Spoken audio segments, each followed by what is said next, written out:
So when we're talking about human impacts, we're really talking about the population of humans on our planet and what is the impact that we have based on a growing population. We've surpassed 7 billion people on this planet. And so as our population increases, how is our population going to be affecting the overall Earth system as a whole? Ecology is the study of interactions of organisms with their environment. And so when we're getting into this idea of human influence or human impacts on Earth systems, we're really talking about ecology. Population growth is a measure of the birth rate versus the death rate. When our birth rate exceeds the death rate, our populations grow. When the death rate exceeds the birth rate, populations decrease. When the two are equal, we end up with equal population. No increase, no decrease. So we use age distribution graphs to help us understand that. And we can see in an increase in population, the pre-reproductive age usually has a larger number of individuals within the population than the reproductive ages and the post-reproductive ages. So we end up with kind of a true pyramid. And that tells us that as we move into the next decade, the next 2 decades, the next 3 decades, this population is going to slowly continue to increase because this pre-reproductive age is going to bump up to here, and they're going to start having children in their reproductive ages. And so the population is probably going to be a little bit larger with the assumption that they have more children than what the two individuals having children could have. So we would get an increase in population if for every 2 people you had individuals that were having 3 children. We can have stable populations. Many of the world's developed countries have a population that looks a little bit more like this, where it's stable. It's more of a column versus a pyramid. Many of our undeveloped countries exhibit populations that look like this increasing population graph. And then a decreasing population graph looks like this, where we're actually, the bottom of that pyramid that was here is actually going the opposite. So it's kind of like diamond shape. We're ending up with less children being born to the previous generation. And so we end up with a constriction of the bottom of that graph.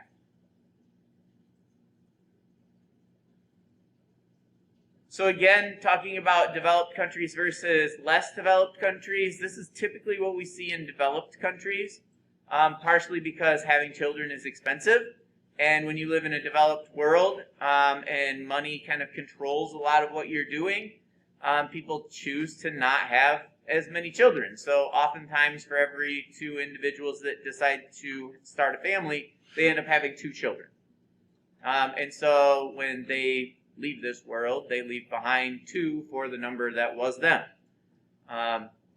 Whereas less developed countries, oftentimes it becomes a benefit to have lots of children. Well, part of that benefit is disease, famine, those types of things play into populations in those areas, having children that do not make it to reproductive ages. They pass before they get to reproductive ages. And so those in those countries, oftentimes you have lots of children with the understanding that not all of your children will probably make it to adulthood. It also becomes a benefit in these countries to have excess child help, especially if you're running a farm. Excess hands help for the amount of work that is involved, and so having lots of children becomes a benefit. For a long time in our country, we had families that had many, many children. If you talk to your grandparents about the number of children that were in their family, oftentimes it's anywhere from 5 to 12 in many families. And so many of those families lived on farms. The extra hands were useful on a farm. And so many families had lots of children. That doesn't necessarily occur in our country today. So we are part of Earth's ecosystem. Our activities can either unintentionally or deliberately change the balance that happens in our ecosystems. Some of the things that we have talked about in the past regarding human influence include like climate change. As we add more and more CO2 to the atmosphere, CO2 is being absorbed by the ocean. We learned that carbon dioxide turns into this stuff called carbonic acid inside of water. And carbonic acid can actually cause coral bleaching that we see here in this picture. And so an inadvertent effect of us just simply burning fossil fuels might be that we're changing the acidity of the ocean just enough that's negatively impacting large areas of coral. We also may be affecting the overall atmospheric temperatures due to carbon dioxide release into the atmosphere. If carbon dioxide is a greenhouse gas and we're noticing that it's storing more and more heat, then it would be logical to say our temperatures on this planet are slowly going to increase. And in fact, we do notice slight temperature increases in the last 60 years. So we've talked about ice cores being an indicator of prior atmospheric concentrations.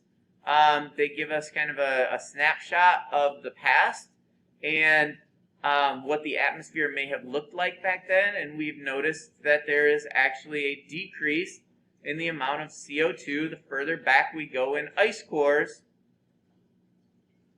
Another human impact is deforestation. So we remove wood products. We use them for building homes, we might just be clearing forests just for the process of planting, for having farmland. We might be using them or clearing forests for roadways.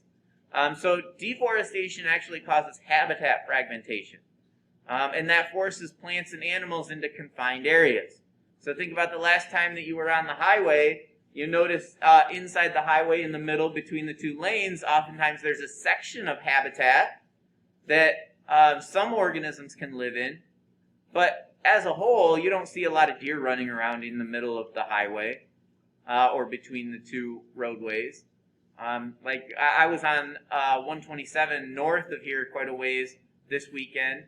And I always drive through there, and I look at that center area of the woodlot between the two northbound and southbound highways, and I always think to myself, well, that's kind of a cool little nature area. But ultimately, there's not a whole lot of nature that really is there except for the trees and the plants that you see, because we've really fragmented it. You don't have very many deer or raccoons or other animals making their way across that highway, and if they try, oftentimes there's negative consequences.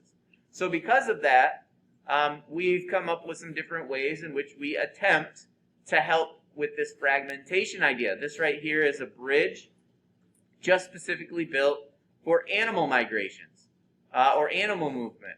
So things like deer or your raccoon or possum or some of those other animals that are confined to the land, they can move to and from different sections of land without having the interference of the traffic. Now, guiding organisms to specific locations is a little more difficult. They tend to have that free will thing where they're like, this looks like a good place to cross the highway. They make the choice to cross the highway in a place that is not necessarily great, and the 18-wheeler works like a giant meat grinder.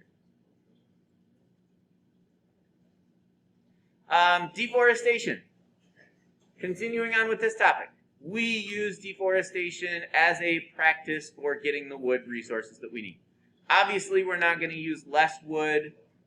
We are going to produce our houses using wood in this country and in this portion of the country. We have an abundance of wood lots here in Michigan, and so we use that wood for heating our homes, for making paper, for building furniture, and for building our houses. We also clear land in order for agriculture. So much of the United States was originally forested, and over time we have harvested a lot of that wood product. So this image is from 1650, and the total wood lot coverage that we would have had in our country. And by 1850, we can see a reduce in the amount. Notice that northern Michigan is predominantly where we find in 1850 the woodlands. By the 1920s, this is what our woodland forests looked like in this country. And we had done a very good job of harvesting off many of the timbers that originally existed in our country. Now, if we were to go forward in time, we would actually notice a larger amount of growth in forested land in our state than what we did in the 1920s, because we've adopted practices that are more sustainable. There are some environmental costs of deforestation. Anytime we remove vegetation, we have an increased amount of erosion. Anytime it rains, soil is going to move to different locations if there's not roots to trees keeping it in place. That then removes nutrients from the soil. It ends up moving those nutrients to bodies of water oftentimes. And then there's sometimes negative effects to those nutrients being added to water because it's an excess fertilizer that's going to cause eutrophication in water. Forested areas do tend to modify climate. If you go in the woods during a nice hot summer day, oftentimes you notice the temperature is a little bit lower in the shade versus out in an area where there is no forest. They do provide habitat and recreation as well. In the tropical rainforests, one of the major concerns with that area is that as we're removing trees and we're removing this forest, there's not a lot of soil underneath these trees. And so in our country, yes, we did. We absolutely went through a deforestation timeline in our history in order to make way for agriculture. And many of the tropical rainforest regions are going through very similar things right now, where individuals are trying to make an income. They're removing the forested land. The problem is that as they were removing the forested land in those areas, there is very little fertile soil below these trees. And so you end up with a situation where the land is cleared, and agriculture starts, and within a very short period of time, the land is no longer fertile, and products of agriculture are not very good at producing a crop. So we end up with a situation where the soil is not as productive in tropical areas as what it would have been if you just left the tropical rainforest there.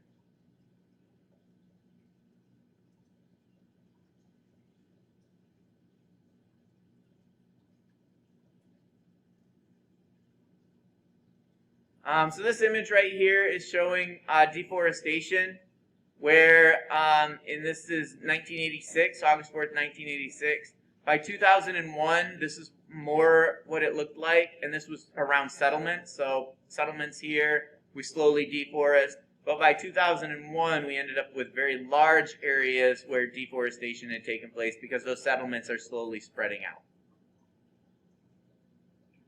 Right here is along roadways. So we've got the road that's running through the rainforest. It's kind of following different paths with the terrain. And then over time, we can see from 2000 to 2001, this section that is actually being completely deforested that didn't exist, kind of following this roadway.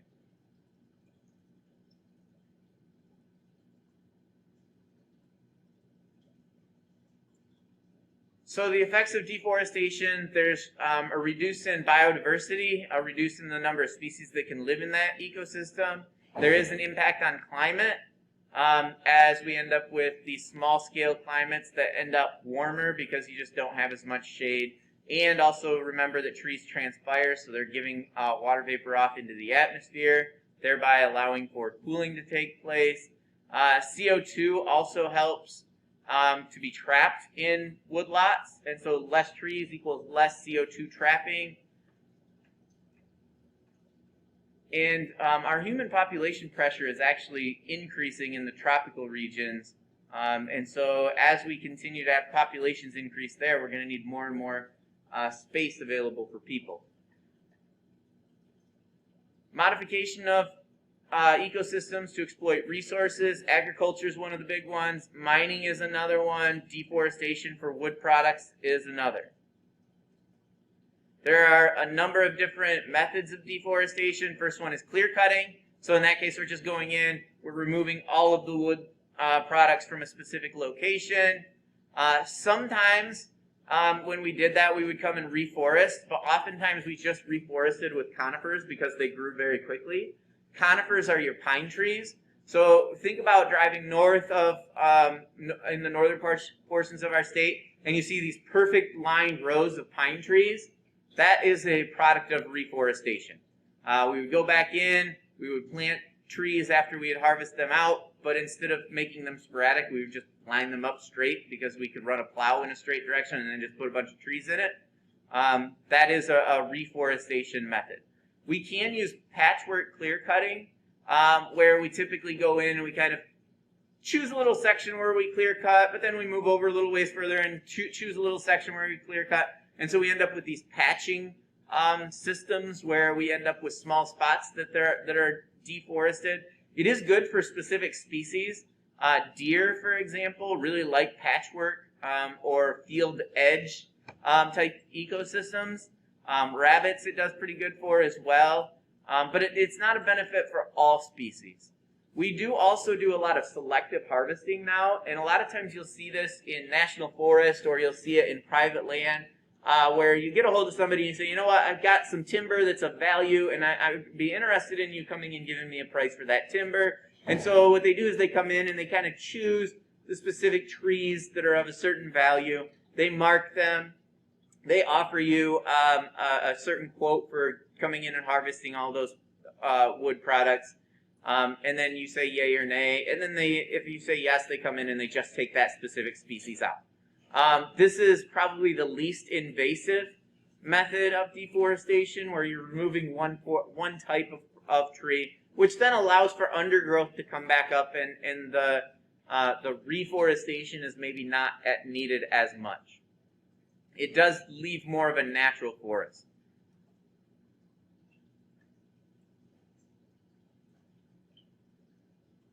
Desertification is another human impact. It's typically happening in arid and semi-arid lands. So what it is it ends up creating land that is not getting a lot of water. It's changing the habitat to the point where it's not becoming a productive land for agriculture or for habitats. And so it's slowly expanding these arid and semi-arid regions, causing regions around them to become more of a desert. One of the things that we did we noticed that we created in the 60s and 70s was this ozone hole. And then by the 80s, we really had started to fix the problem. But ozone depletion was caused by CFCs, chlorofluorocarbons. They were used in refrigerants, and then when they were released into the atmosphere, what they did was they actually broke down ozone. So O3 is the protective layer of our atmosphere that blocks out UV light. And the more and more of these aerosols, these chlorofluorocarbons that were released in the atmosphere, the more deterioration of the ozone took place. And so we ended up with large areas where ultraviolet radiation was actually getting through the atmosphere. And so here we can see one of the thinnest layers down around Antarctica. There's some other thin areas that occur in other portions. Specifically, there was a larger one over the Pacific Ocean. As we stopped using chlorofluorocarbons, that hole did slightly reduce. It's not as much of a concern today as what it was in the 80s. Fishing activities is another human impact. We do have a very high demand for fish and shellfish. People consume it. Commercial fishing can be very harmful to the environment if not practiced in a sustainable way. We've gotten really good at using nets and other things to catch fish. And so finding ways in which to reduce the amount of commercial fishing as to not negatively affect the natural populations is going to be important. But part of that is the idea of aquaculture, where we're trying to develop facilities where we can grow fish or shellfish in an enclosed environment, and then we can just harvest that product and send it to market, maybe without negatively impacting the natural ecosystems. So fish landings by tons throughout our history since 1850. Notice we reached a peak in the mid-1960s where we had pulled 800,000 tons of fish from the ocean. We have seen a gradual decline ever since, and part of that gradual decline is the fact that populations have been impaired to the point where we just don't catch things as much.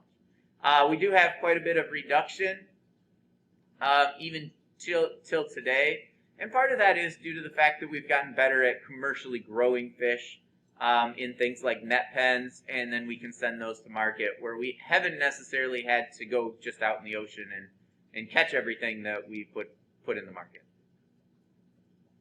Invasive species has been another human impact, also known as exotic species. So that's either intentionally or accidentally putting a species in a given environment. The problem is that what we've discovered is that when we accidentally do that or intentionally do that, there's no predators to that species. So a cane toad is an example of that, where these toads end up getting put in the natural environment. There's no predator, their population explodes, they grow like crazy and they keep reproducing, and the population gets to the point where it either has lots of effects of disease or it overeats in the environment, creating negative effects to other populations. So that is definitely a concern with regard to a human impact on natural environments. Exotic pet trade is another negative effect that humans have. So we capture and sell wild animals for sending them to market. And when I say sending them to market, not necessarily for consumption, but people like exotic animals as pets. And so we're taking them from the natural world. Oftentimes they're the rare organisms that we're taking from the natural world, because those are the ones that pull a greater value. And so then we send them to things like pet stores and sell them for pets, and it negatively impacts natural populations. We're going to watch a real quick video here. Why are there so many tigers in Texas? This is a Minute Earth video related to the exotic pet trade of tigers in Texas.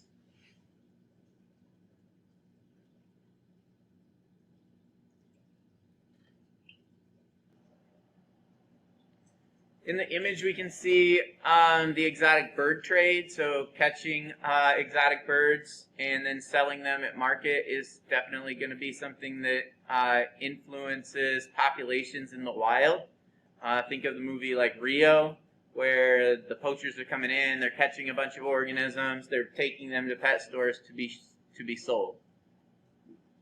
Our movement increases problems of invasive species. So as we talked earlier, moving different species into a new environment where they didn't previously exist. It also increases the idea of emerging infectious disease. As we as humans continue to spread into natural environments, we increase the probability of being in contact with organisms that we can end up transferring diseases to us from. One of the perfect examples currently is the idea of COVID, and right now the thought is that it came from a market in Asia due to us going out and catching and trapping animals for food, where we didn't handle things very well as far as how we brought in that species. And when you end up with a lot of different species living in one area that are maybe not dead at the time or have been harvested, you get a higher likelihood of transference of disease.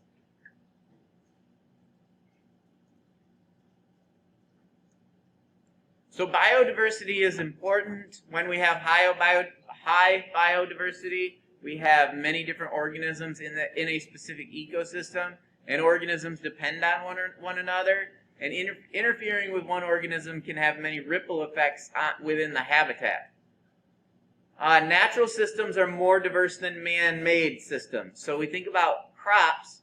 Many times in our fields, we are using just monoculture. We're growing one species of plant.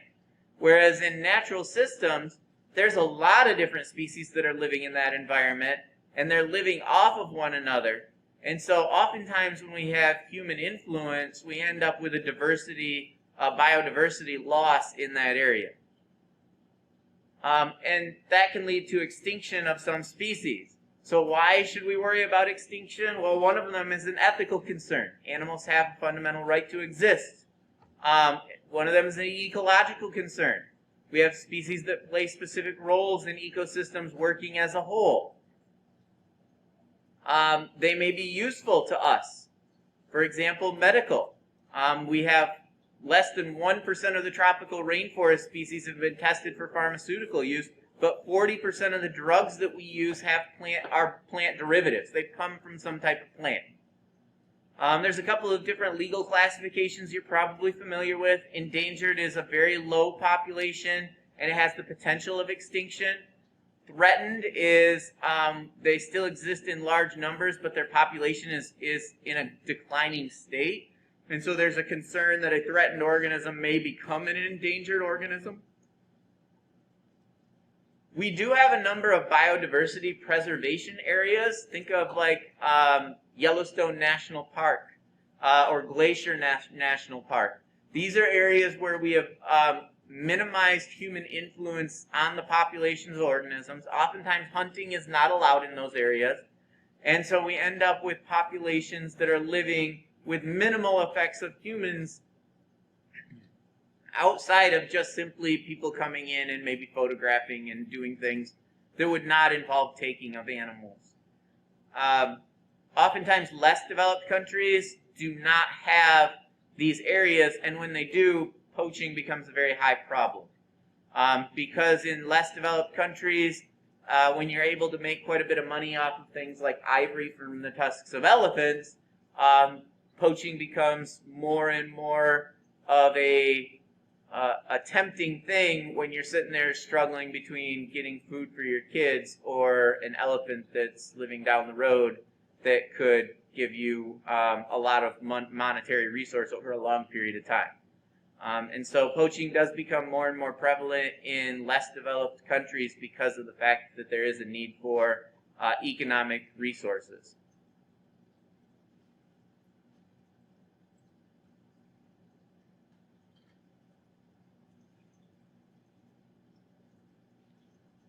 So this map right here is called the human footprint map. It shows the entire amount of human influence in any one given area. And so we can see here in the central portion of the United States, we have a lot of human influence. As we make our way further and further north, minimal human influence. Still in parts of the tropical rainforest areas, minimal human influence. Right here in the central part of Africa, around the Sahara, there is minimal human influence. Well, part of that is because people can't live there. So the human footprint is a quantitative analysis of human influence across our globe. That ranges from 0 being minimum to 100 being maximum for each biome. A score of 1 indicates the least amount of human influence in that biome. It is set up based on 4 factors, and they include population density, land transformation, so how did we go about moving or reorganizing the land itself, changing the land, human access, can we even get to that location? When we think about like the Rocky Mountains, there's some areas that it's very difficult for humans to even get into, and then power infrastructure is another one. Land transformation poses the single greatest threat to biodiversity because as we reduce habitats, we have a higher and higher probability of negatively impacting populations of organisms. Increased human access through roads, rivers, and coastlines can lead to more pollution and invasive species as well, and both human access and land transformation have been fueled by increased access to fossil fuels and electrical power. All of our natural cycles that we have talked about in this class can be altered by humans. So thinking about the carbon cycle. Well, if we're using more and more fossil fuels, we're releasing more and more carbon dioxide into the atmosphere. That's an effect on the carbon cycle. So use of fossil fuels is affecting the carbon cycle as a whole. The nitrogen and phosphorus cycles are very much affected by agriculture. We use nitrogen and we use phosphorus on fields for fertilizers because they're limiting nutrients. So we have to be careful about how we use the natural resources or the natural systems, and we have to use them in a manner that is allowing for conservation. We need to have some sustainability. Obviously, fossil fuels are limited, so using them in a sustainable manner is important. So things like making sure that you run the dishwasher when the dishwasher is completely full of dishes, or running your washing machine with only full loads of laundry, running your dryer when you only have a full load of laundry. Don't run a dryer to dry just one shirt or one pair of pants, which is something I'm sure all of us are probably guilty of at different times. Scientists are studying how our traditional use of energy affects Earth's systems, and currently one of the concerns is the estimated coal reserves. The thought was that they'll last about another 200 years, but within the next 20 years we will have used up about half of the Earth's oil supply. And so in a very brief period of time, in the last about 150 years, we've used up half of the overall oil supply found on our planet. Well, what's going to happen in the future is prices are going to go higher because there's less of a resource available if people are going to continue to need to use that product. And so we need to find ways of using alternative energy sources as these traditional energy sources slowly dry up. Another effect is that mining can affect our surfaces. We do strip mining oftentimes, so that can affect ecosystems. Fossil fuel and nuclear power may add pollution to the air, water, and or soil. Mining is something that we continue to use in this country. It's very important. One of the things that we have to do with mines, no matter the type of mine it is, we go through a process called reclamation, where after we've taken the resource out of the environment that we want to take out, we have to return that land back to what it looked like prior to mining taking place. So we're required to change the environment back to what it looked like. Fossil fuel procurement affects the environment and contributes to air pollution as well. Strip mining removes plants and topsoil, so we need to make sure we're putting that back, and some runoff can then affect waterways. Burning coal releases large amounts of sulfur dioxide that can end up in the atmosphere and then turn into acid precipitation. And we've talked about air pollution in the past. Conservation.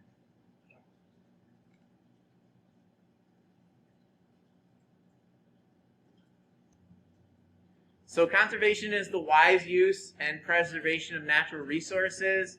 It can help to reduce environmental damage, and it can allow us to have the resources that we need at rates that are useful, that allows that resource to last longer. We do a lot of mineral conservation, like recycling. Think about your pop cans that you take back. That would be using that mineral resource in a different way, or just simply reusing it. We do also just reuse products in different ways. Oftentimes this is focusing on non-renewable energy resources or non-renewable mineral resources. Consuming fossil fuels we just talked about. You've probably heard the reduce, reuse, and recycle model, or motto. That allows us to use the resources in a way that would not cause their usage to be faster than what we need those resources in.